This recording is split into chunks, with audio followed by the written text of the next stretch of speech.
Welcome to the third Biodiversity Round Table. This is a discussion series where we talk about biodiversity and business related issues.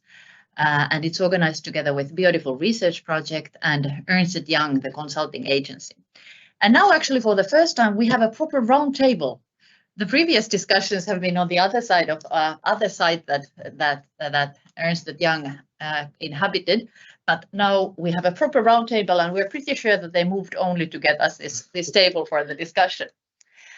Today we're talking about biodiversity impact measurements and how to do it and what it is and why should we do it. And I have a pool of professionals here around the table who all look at biodiversity impact measurements from different perspectives. I'll let them introduce themselves properly, but I have Vesa Syrjäläinen from Varma, Ville Uusitalo from Lappeenranta-Lahti University of Technology, a complicated name. LUT University. Then I have Henrik Jansson from Metsähallitus, which doesn't have an English name. Sorry. We have Juulia Räikkönen from University of Turku. And then we have the one that I'm a bit nervous saying, Aleksandra Natcvetova from Kemira. So welcome all. I'm so thrilled to talk about this theme with you. And my name is Ville Unkila, and I represent a Biodiversity Research Project also from University of Turku. But so why don't we go around the tables, and Vesa, you can let us know what are you doing here and how is it related to biodiversity? Sure, I'm perhaps the least of a scientist here in this table, but my name is Vesa Syrjäläinen, and I work as a development manager at Responsible Investment at Varma Mutual Pension Insurance Company. My job is to look into the responsible investment practices in all of the asset classes that we have. We are a big investor in Finland, and like many other investors, we have seen that biodiversity is something that is a systemic risk for our investments, but also we have recognized that there isn't enough data for us to do actual investment decisions yet.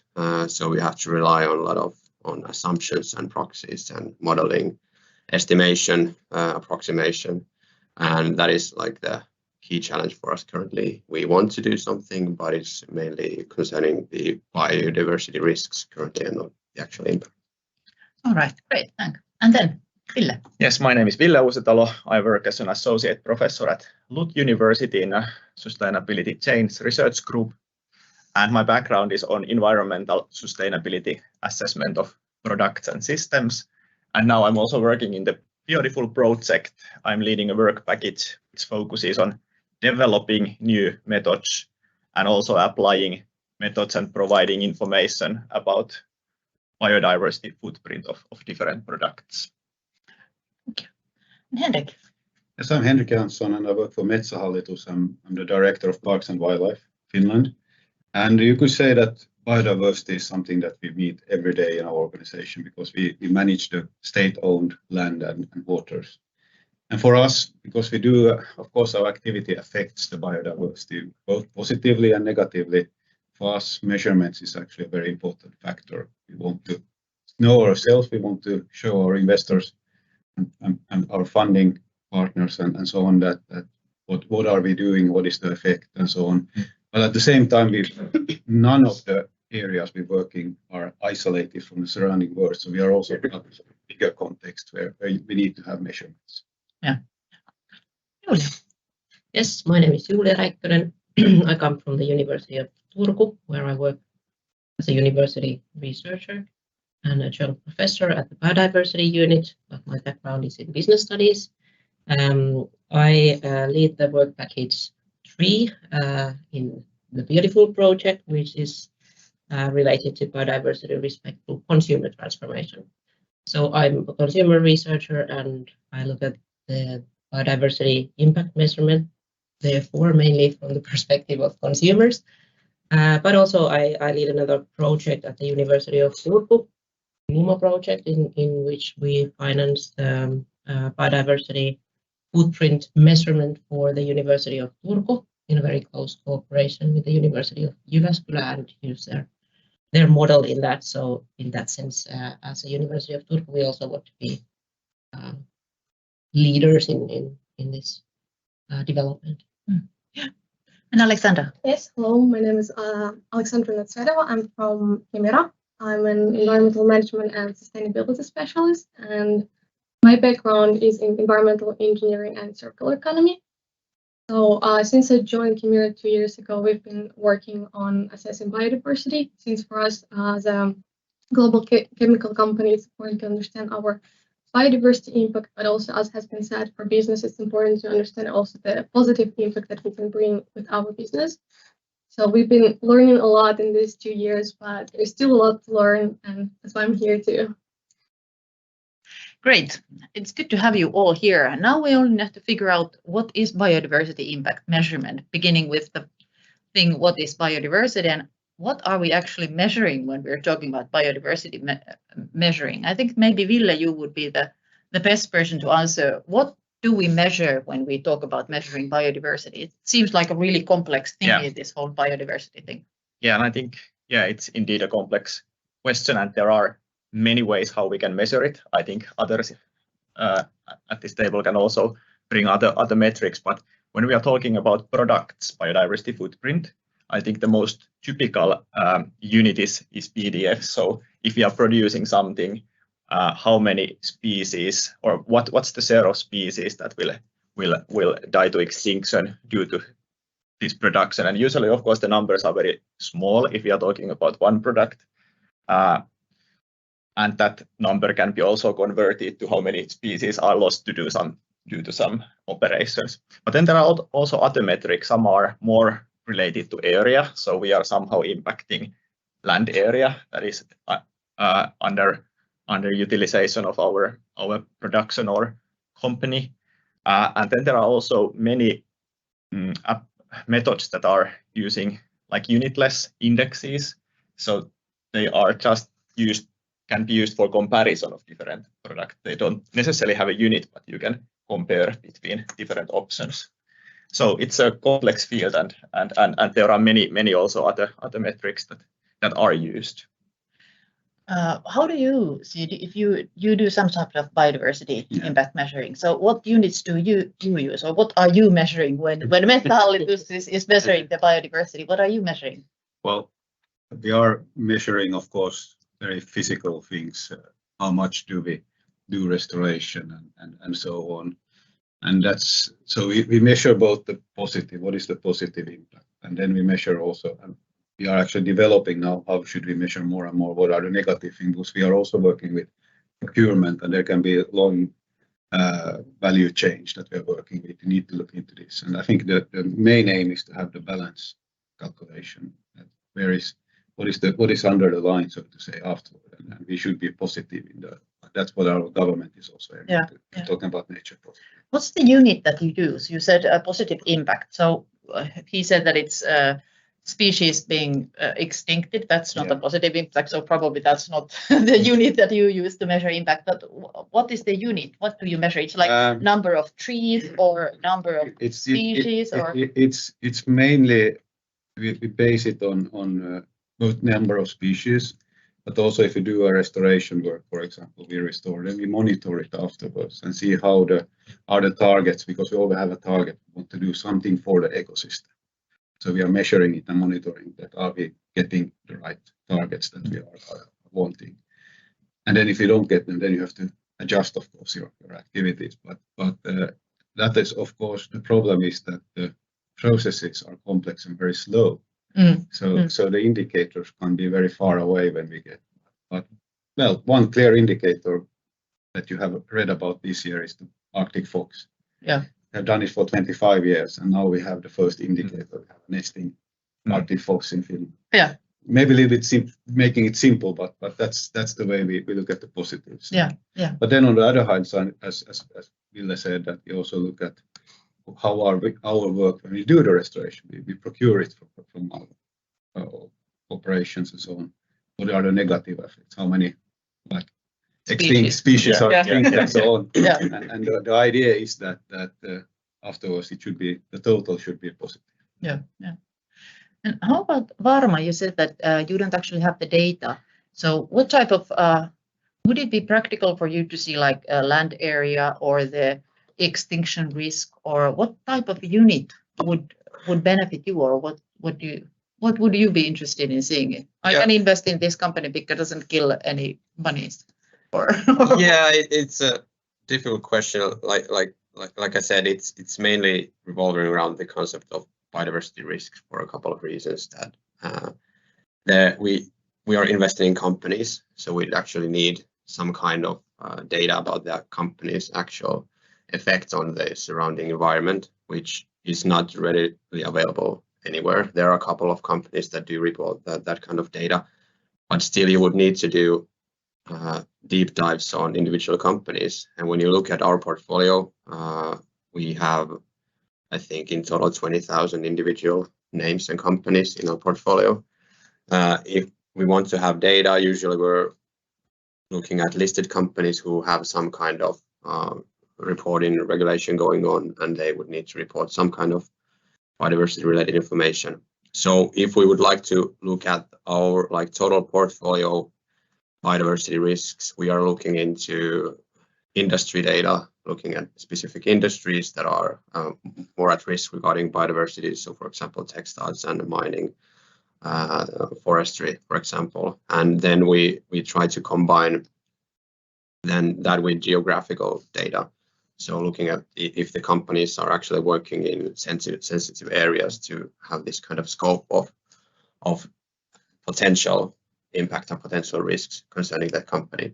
But saying that there are already available data points, for examples, the species going extinct, mean abundance of species kind of metrics going on.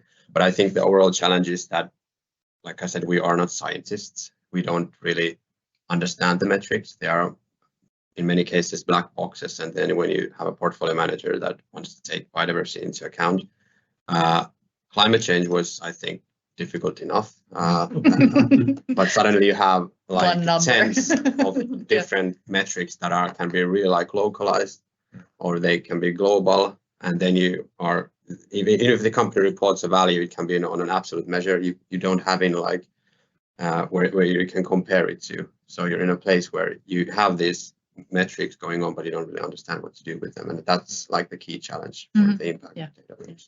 How does Kemira, you are, I'm sure that you do some biodiversity. What are you measuring when you are measuring your biodiversity impact? Indeed. What so units? Currently, we do not use specific metrics because I can relate that it's very difficult to understand and apply this in chemical industry perspective. But we use for now proximity to protected areas. So at least we know all our sites allocated, how far are they from protected areas, biodiversity, important biodiversity areas. And then based on that data, we select those of the that are the closest and where we can see the impact can be large. So it depends what kind of site you have, what kind of production you have, because you might have a really small site near the forest, and its impact is very minimal compared to a bigger site by the sea, and then you would need to conduct a more comprehensive assessment. So we use this proximity distance to protected areas as a tool to scope the scope of our assessment. Mm-hmm. Yes. Mm-hmm. Kind of, yeah. Now, when I was listening, I think it's really important that also, because we are looking, one way of measuring that we are now looking into is the ecosystem accounting system that many have tried to use, and it's still in development, I think. But that's of course a way of turning nature and ecosystems into capital or something monetary value. But there also you measure ecosystem services and the development of them, and of course you have to choose, and then you are always having a problem with what data do you have and what is the data and how exact it is. So there is a lot of pitfalls also, I think, in the measurement, that if you can make right choices and then you measure, you get what you want and not maybe the ones that is actually telling you where you are. Yes. And so I see this as a big challenge for this subject. Yeah, Ville. Yeah, I fully agree that it's highly important how to interpret those results. You can always calculate numbers and get results, but what's behind those? What are the how they can guide you, what kind of conclusions you can make based on your results. That's one of the key things. Also, what are your limitations, and that's where we should be especially careful now that these methods are still developing and we don't have all the data. And do you think that the aim should be to have like with climate change, we have CO2, which is like the equivalent of the carbon footprint, which we all know. Should we have the similar like dodo matrix that in the grocery stores we would have like 1 dodo to 7 dodos, how many are we dealing with this? Would that be good for is that something that we should aim at, having this dodo matrix? Dodos have already disappeared, so I know, but that's everybody knows that they disappear. So 7 dodos, it's like a lot of extinction. For consumers, I guess like CO2 is a already quite well-known measure, and households and consumers, of course, some are more interested than others on their footprints. But with the biodiversity, I guess it's the same with the businesses, that there is no really good metrics. But it would be great if we would have data that would guide consumers' consumption choices. To have a simple metrics or some kind of a metric. This is something that we've been talking about a lot, for example, in the retail stores, that we it's really difficult to go on the product level. And if you have 2 products or 10 products, which one should you pick? And that kind of data is not really available at the moment, of course. So it's on the product level, product category level. But it's not just food, of course, other energy investment decisions also for households and for example, tourism. We should be able to somehow measure our footprints on a more comprehensive level than CO2. Henrik, you had a point. I think one thing that challenges having an easy parametric and easy measurement is that climate change is global and biodiversity is both global and local. Yeah. And that makes it more complex and difficult for measurement.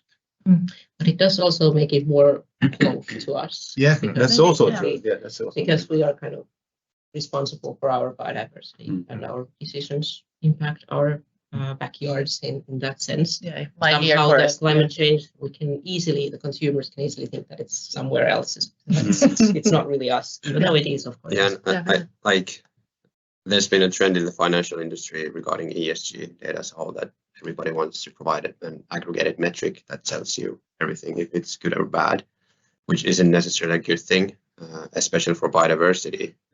Like people here said that there can be really localized effect that kind of have a really big impact on a local level, but on a global level they may be not that big. And the whole thing for biodiversity is that it's really challenging to measure that, and once you get you need to be really careful on who is driving the metric that we should use, because then you have lobbies in EU doing something, and then data providers are saying something. So you need to be careful, because you're bound to have some kind of bias in the metrics. And usually, at least from my understanding, biodiversity is really complex theme that is really hard to tell the truth via a single metric. So maybe it would be better to have several different metrics that tell the story rather than force it to have one. Yeah, that's really. I was just going to ask you, how do we actually do the measuring of biodiversity? Now we talked about what it is that we are measuring. Can we have one unit? But how do we go from the world out there to having even this extinction risk metric? What's the process behind it? Yes.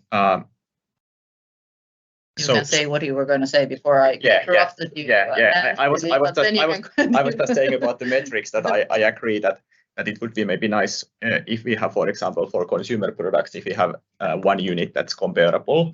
But I think we have so different needs for biodiversity measurement that we can't just have one unit. For example, there is a lot of discussion about biodiversity compensation, and that's something you have to do, at least with the current understanding. If you are changing one biotope, you have to restore the same biotope or conserve the same biotope. If you're using PDFs, it's basically telling you like global extinctions. So that's why I think these different metrics are also needed for different purposes.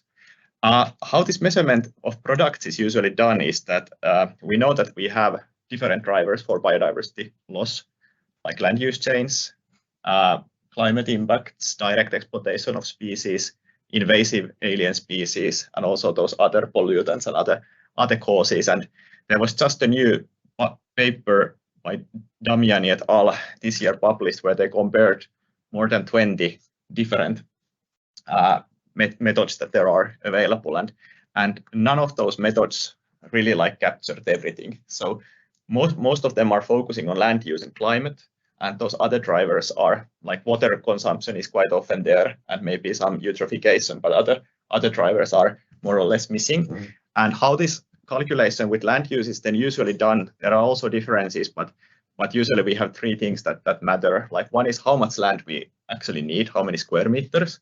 And another one is how we impact on biodiversity within that land area. Is it like asphalt that you have zero biodiversity left, or is it, let's say, forest that is under some kind of utilization where it doesn't correspond to natural state, but you still have some biodiversity?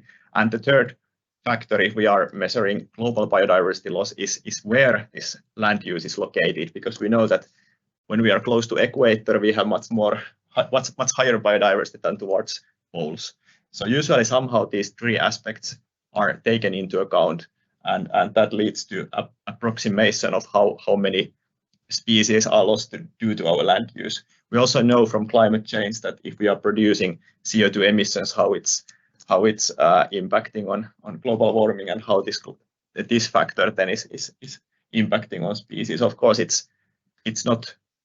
There's a lot of data in the background, and a lot of data also that could be like more accurate, but that's the logic. And then we are combining those impacts of different drivers to one unit. Yeah, it's kind of interesting. The companies that we have here, you are in a very different position in the impact chain, because Metsähallitus, you probably actually go to a forest every now and then. So you're really close to the impacts that you have, both the positive and negatives. You are a few steps behind. You have the raw materials in chemical engineering, but you process them, and probably the chains are a little bit bigger. Whereas in terms of Varma, you probably don't go to forest as part of your profession that much. So you have the 20,000 companies who also have quite long chains in order for their metrics. So how could we kind of are there any ways of making these sort of chains visible? These impact chains visible in different industries. You know your impacts. You probably have a better idea. You said you don't. So how do we map this? How can we make this kind of map about how does Varma impact biodiversity through all of these? Are they somewhere there? What Ville was saying, that what's the land use impact of Varma's activities, for example? It's a challenge, but it's not just for biodiversity. Because the supply chains for each company has their own ESG related concerns. But overall, we are basically we're trying to map our own direct exposure to biodiversity, which is how we are ensuring the pensions that we do. And then there's the scope 3 factor of our investment portfolio, which is the difficult one. And for our investment portfolio, if you would find a way to actually map all of the supply chains for all of the companies, you would make a lot of money, basically. So there's a tip for you. There are some providers that are somehow proxying that, because there are databases available from service providers where they have mapped each of the facilities of like listed companies in a map, and then they're combining geographical data to see if, like I said in the beginning, if the facility is located in an area where there's a risk for biodiversity. But then if you go to, for example, emerging markets, there's no reporting. You can't get any information out of those companies. And for example, for a company like Nestle, you have probably thousands of of companies in the supply chain. So probably it would be Nestle's job to do that, to map all of the risks, but it's a huge task and it would require a lot of data and I think a global common decision on progressing these things, which I think is a bit of a stretch in the current environment. But I guess in EU you could somehow get a regulation which forces companies to map everything in their supply chains, and then you get the data out of there, and then it's usable for investors. But we can't, on our own, can't really do anything about the situation, but to engage companies and perhaps choose those companies to our investment portfolio that have done the job. How well do you at Kemira know this impact chain from your activities? Is that something that you think about? Like, what are the different routes that your activities? We have started this work this year. Kemira, as a chemical company, has a lot of suppliers, a huge list of suppliers, and of course it would be nearly impossible to go through all of them at once. So then we also do some kind of scoping at first to see where our biggest risk would be. And as was told, we are using also geographical data to map our suppliers and first you identify the risks and you do materiality assessment to see where your biggest impacts could be. And there is a big difference between a biodiversity risk and an impact. So at first you identify the risks and then you deep dive into the impacts to identify those. Yeah. Maybe here, just to say that also the universities have a lot of biodiversity impacts and are now starting to measure these. And that's just based on the financial data and the main operations that they have, like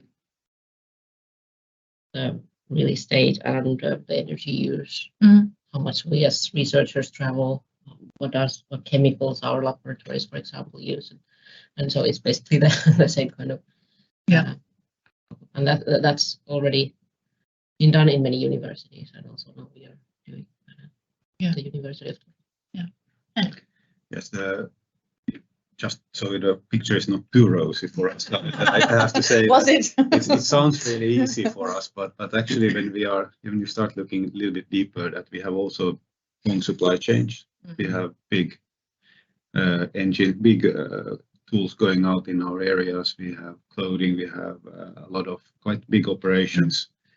And if you start looking at that, we are in a global perspective very, very fastly. And then finding, as you heard here also, then finding what are the impacts there, it starts to be more complex and complicated. So it's not easy. And what I said in the beginning is that the idea for us is we are starting to look at this now. And the idea is to see what is the under the line in the final part. And we do the positive thing, but we also use, of course, there's also a negative aspect of that. What is the balance between that, and that should be positive in the organization. And of course, we have also visitors. We are also in part of a value chain. The national parks are very, very popular tourist sites. What is the impact there? So there's a lot of impact that we are actually just secondary. We can affect secondary. We can't affect them directly also. So it's not that easy as maybe I said in the beginning. But what I'm hearing is that there are like two things. The one is what's being impacted, what's the unit, and the second thing is the value chain or the chain of impacts. And it seems that currently both are we try to deal with both. We try to find the unit, and then we try to map those chains of impact. But as the whole thing is so complex, would it make sense to just focus on making it visible that what is the impact chain, and then forget about the unit or the extinction level or something, and just show that this is the root of impact, and let all companies think for themselves that how am I doing, or do we really need the unit? Do we need the numbers? Yeah. Yes, in my opinion, it might be helpful also to just map your value chain. What are you using and where it's coming from and how it's produced.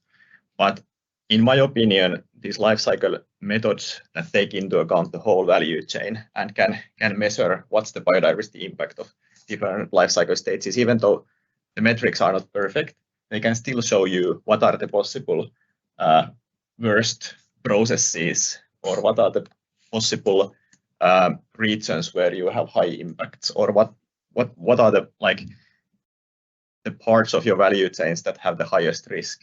And that really helps maybe in developing where you should focus first, because we don't have that much time to tackle biodiversity crisis and climate crisis. So this might help in recognizing at least the worst things.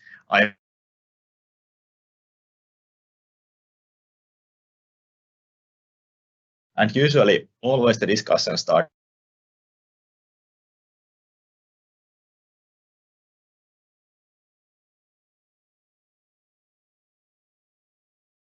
the highest impact and what are the most relevant parts of our value chain where we should do changes. But it's actually, which one was you first? Sorry, Okay. ladies first. We have a Ladies gentleman first, here. Well, Gentleman, three gentlemen. Sorry. I was just listening to you all and all the problems and difficulties and complexities that are involved.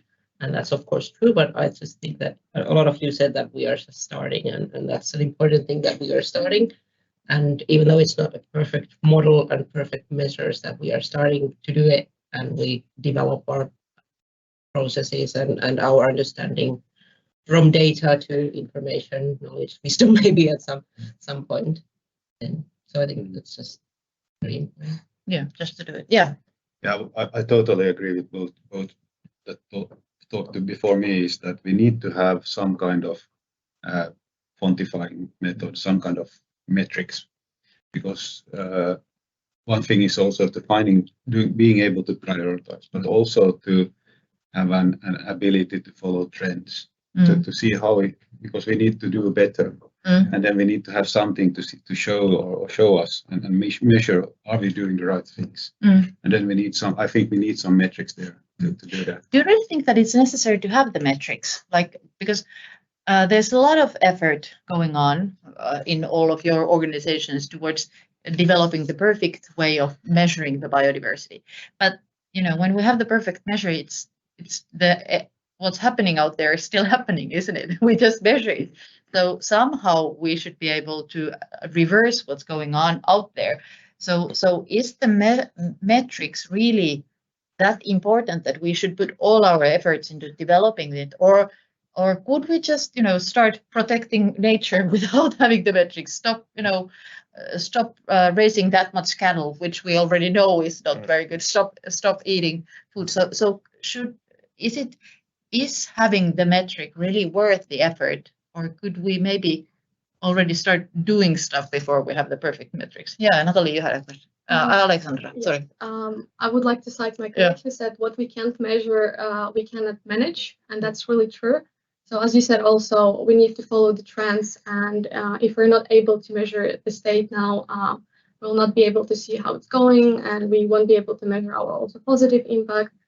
And of course, we can put our efforts also on protecting the environment now, but you cannot just do the protection and then do worse in your own business, because it has to be net positive after all.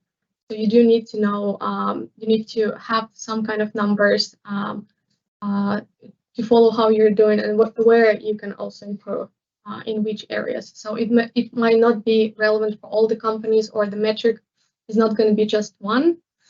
There could be different units within the same metric system or within the same framework, but I think it's very important to have those.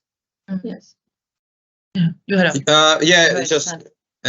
going to say that I definitely agree. It's at least I think one of the reasons why carbon emissions and carbon intensity is something that is now a mainstream thing in the financial industry is that it's a measurable target that you can look next to your returns, basically, when you're managing portfolios, and you can optimize it, you can minimize it, you can decarbonize it, and that's because there is data, and it's somewhat good quality when it comes to listed companies, for example. And I think good data is required, and we just need to make sure that the metric is actually reflecting the real world, and it's not just a made up measure that we use. That was actually a good point. How is it with the emissions? Have they diminished since we launched the metrics? Because to my knowledge, still the emissions and the CO2 levels have not yet started dropping, have they? And I think that we've had the metrics on for quite some time. So we have a metric, we have one nice single unit and number, and it's actually even been implemented. So it has been, the companies do it. But when you measure the level of CO2 in the atmosphere, to my knowledge, we have not yet seen any decrease in it. But what would be the situation if we wouldn't have measured it and understood, like, would it be even worse? Yeah. Of course, but is that the best we can do? Yeah, of course, measuring is like, it's not solving things. Then you need the action. It's just the first step to measure and recognize your impacts and what you can do for those. But then you need really the action part, and then you can measure again. And so it's current improvement. Of course, measuring alone doesn't do anything. Climate change probably has like the 1.5 vision or some kind of a goal that we either. No, it's not the goal. We don't want to go and but you know there are these steps that are, but maybe it's more difficult for biodiversity than to have. Yeah, that's a good point. Can we have this one absolute limit, that percentage of species we cannot kill?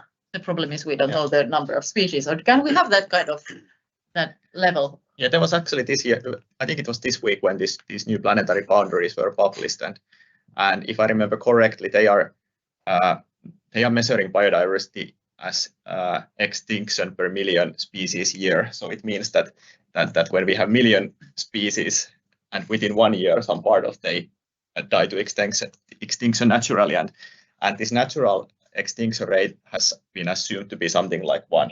So 1 out of million is disappearing, and they think that the safe level is something like 10.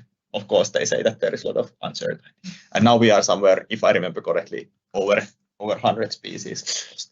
So there are actually those limits defined. Of course, it's also very challenging to say what happens with different rates, but at least it's. That was really interesting. I hadn't heard about that, because that's something really tangible. That you have 1 million. And the normal rate is 1. Yeah. And 10 would be sustainable, and we are at 100. Or more. I don't know exactly. Why isn't there a big paper of this in Helsinki Sanomat? Yeah. Did you know about this? Yes, and I think there is a very simple line here. A simple target is that you shouldn't lose any. That's the target. And then, of course, after that, we are aiming at the restoration of biodiversity to be positive. Yeah. So it's not complicated in that sense. Then the measuring is more complicated, and of course how to do it, how to go to the targets. That's where there is a lot of debate also. So I think we have the 1.5. And regarding the analogy between climate change and biodiversity, for climate change we can somewhat model the financial implications of excess polluting. We can discount the negative cash flows from when we compare the future carbon prices to this state. So we can have this kind of element of pricing it. As cynical it sounds, biodiversity needs to have some kind of translation to financial metrics to get this kind of global investor siding with biodiversity, because now it's so intangible, I guess, for investors to see the actual effect. Does it even have any effect if we take biodiversity into account? In many cases, for example, in real estate investments, you can do a lot of biodiversity improvements without having any financial return. In some cases, they go hand in hand. For example, if you turn the yards of different individual buildings to have fields instead of grass, you don't need to cut the lawn anymore. So that's, you save in that. And at the same time you improve the biodiversity, but you need to have some tangible route to translate these figures to financial metrics, which I think is essential to get that, like the financial world. Do you say that you can't actually make of course you are trying to do sustainable investment decisions, but are you saying that your hands are basically tied unless you get the data or the numbers or the metrics that show you that this is better in terms of these metrics, that can't you take any action towards becoming more biodiversity friendly before having the metrics? Are there any ways of doing that? It depends on the investors. As a pension fund in Finland, impact investing is basically something that we can't really do based on legislation, because it's mandated that we are mandated by law to invest securely and profitably. And if we try to save the world and then not and you end up losing our pensions, forfeit financial returns, it's not something we can really do. So the legislation needs to change for us for to be able to go purely on impact. And usually when you talk about impact investing, we are managing close to 60 billion euros. So that one individual investment needs to be relatively big for us. So these kind of small scale investments, if they are impact, don't really pay off, and they need to be bigger, and the return always needs to be there. We can't really forfeit the return, and we can't purely do impact just because it's impact. As cynical as it is, we need to still have the return component, you know. Yeah, I think that you're kind of describing the issue in a way that we don't. We need to have the number, and not only the number, but the monetary value of the number before we can act. So you can really do all the units and metrics you want, but unless it has unless you have equals how many euros or dollars, then it doesn't really have an impact. And that's at the same time, if you have the data about companies, you can then do comparison, and you can always then change the investments to be more or taking biodiversity more into account. But we can't really do that. We always do that with regarding to climate change, because we have the data. We can always, if we look at one industry, to see what companies are doing things differently, which are better, which are worse, and then we can direct our investment flows to the companies that are doing the right things. But for biodiversity, that is not really possible to do to that extent. Yeah, because you don't have the numbers. But purely from an impact perspective is something we can't do. But its impact isn't, or you can do a lot of investing which is not impact. Impact investment is a subset of investing which is really specific. There are, for example, Finland is investor that does a more of an impact investing in Finland, but like the pension funds, institutional investors usually have the fiduciary duty to invest securely and profitably. But you can, of course, take biodiversity into account, but the problem is that we don't really have the data to take biodiversity into account currently in our investment operation. We can approximate the risks, but the impacts are not really there yet. But then on the other hand, as long as you don't have the data, you don't get into this awkward situation. You have the data that this actually is more financially beneficial alternative, but it is more harmful for the biodiversity. As long as you don't have the numbers for biodiversity, you don't have to make those tricky decisions. Yeah, but it's not that black and white when it comes to investing. but as long as you don't have those. Yeah, of course. Yeah, but it's because that is a realistic scenario if we have the numbers. Yeah, but it's the same thing for human rights. Many investors are investing in Tesla, for example. And they have a lot of issues in the supply chain. So you can always argue that they're ignoring the human rights issues regarding mining.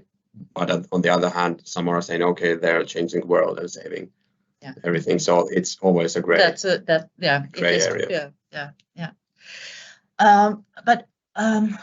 So considering that we would have do you have a point here? I have a point.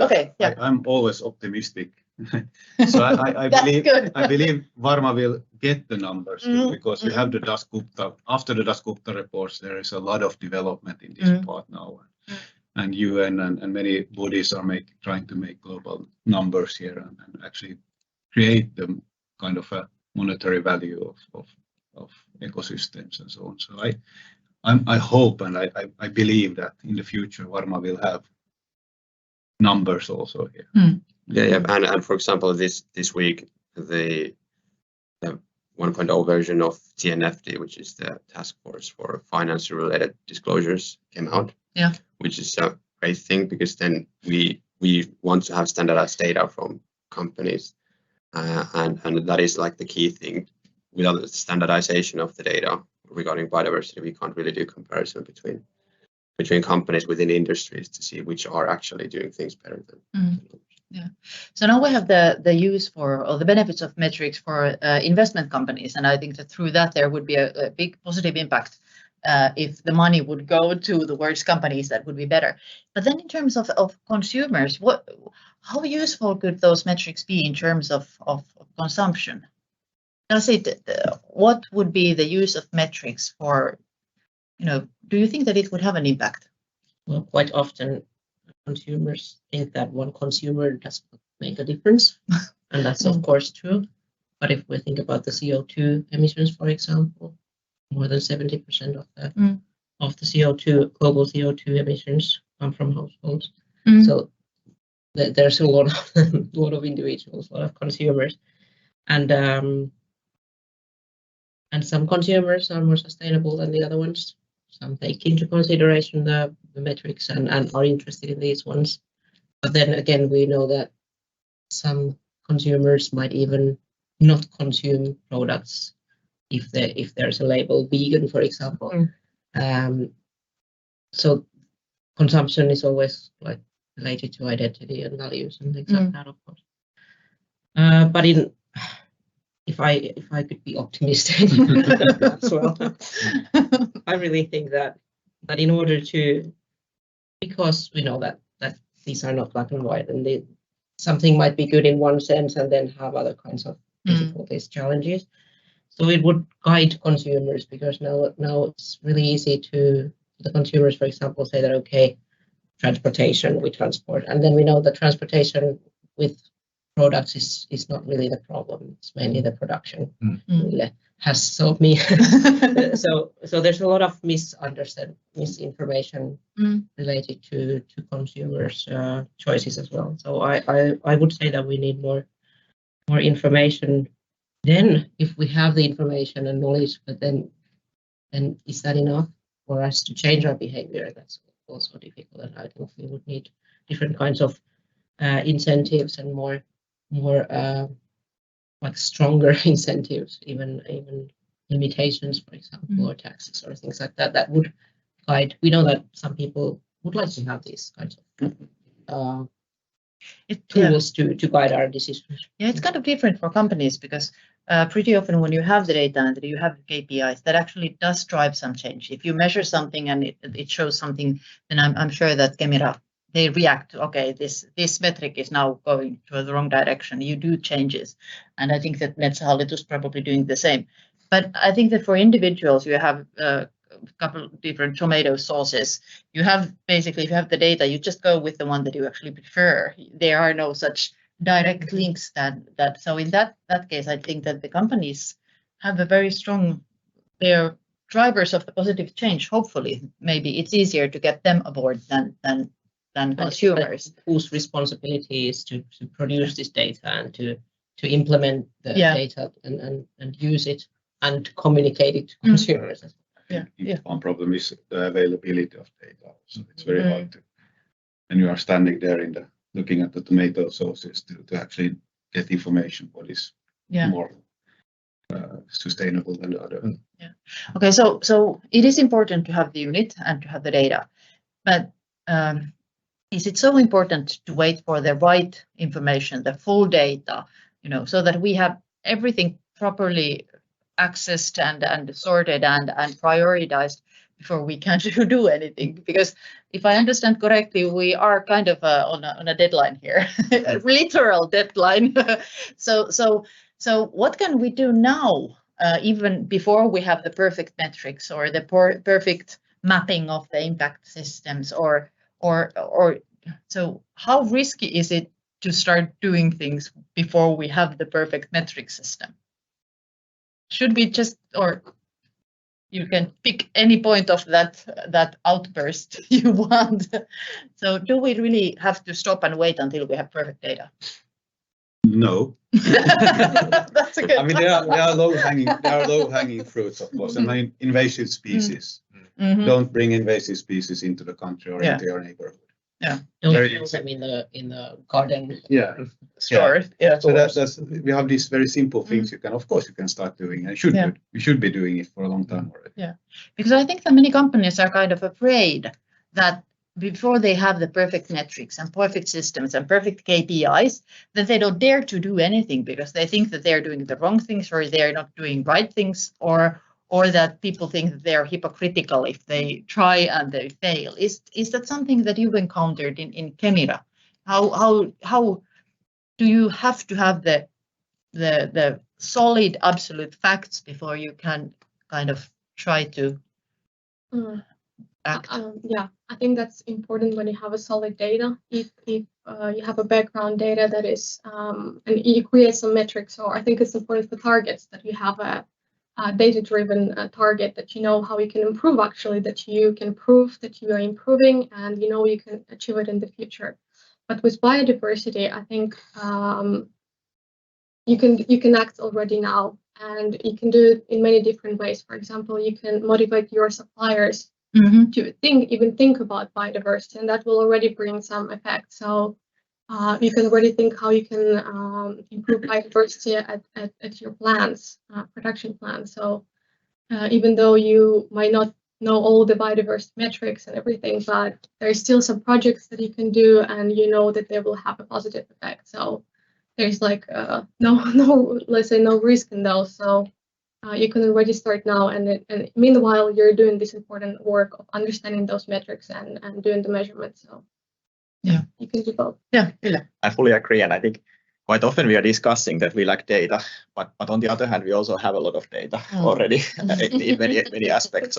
So therefore, even though we don't have all the data and all data is not perfect, we can still do some conclusions based on the data that we have.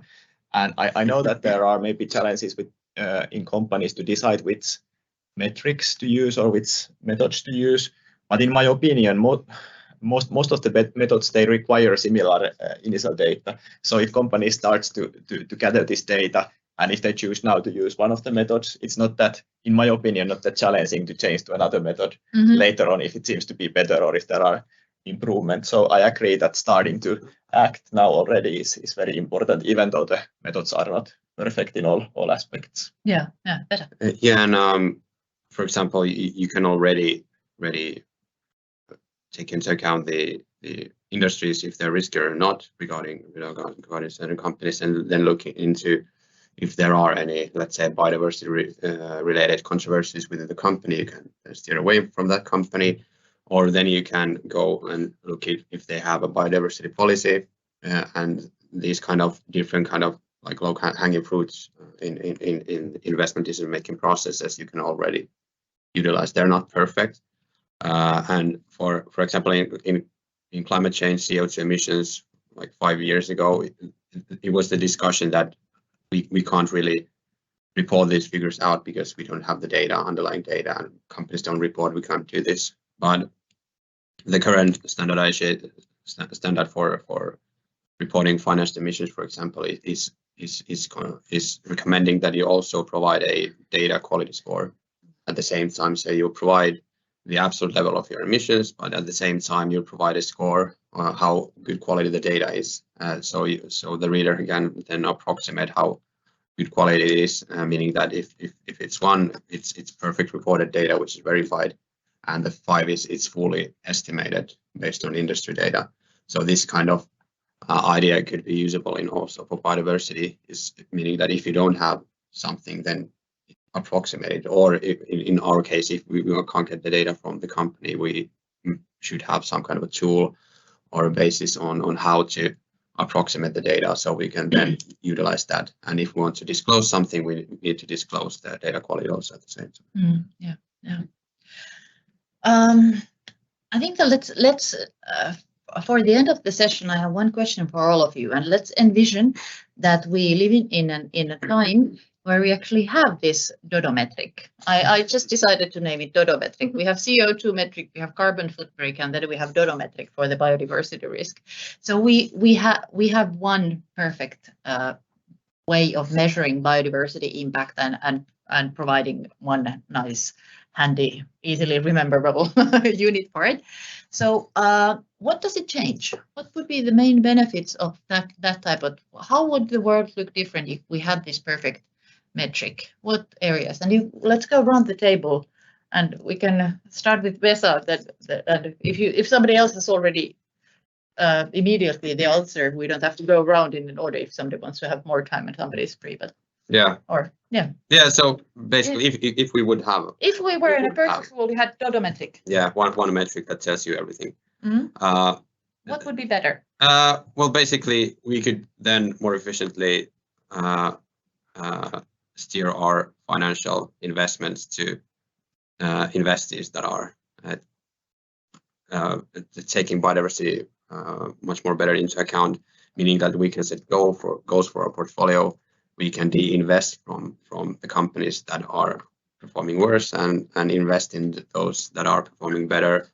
And at the same time, that if there would be a metric, it would mean that other investors are doing the same, which would basically then reward the companies that are taking biodiversity into account. And I think that would set a chain of different kind of effects that would have a huge impact on pretty much everything around the world. When you can direct the financial flows to the right companies, then the products would be more cost efficient for consumers, because the companies can invest more in the technologies. So you have this kind of chain going on around the world due to that. So it would really have a big impact on pretty much everything. Yeah, so we would have financial backing for biodiversity protection if we had a Symbermatic. That's a nice vision.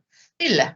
Yes, I think because there are studies that are showing that the current actions to increase conservation areas are not enough in halting biodiversity loss and to bend the curve to a positive direction. We need also changes in our consumption and production. And I think if we would have this data, it would impact on all levels of society, like consumers. They could do better decisions, at least those who are interested. We could provide this opportunity.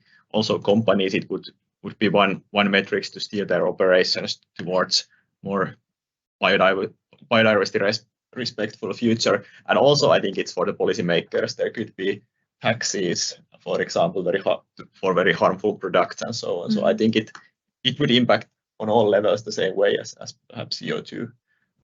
Yeah, good. Henrik?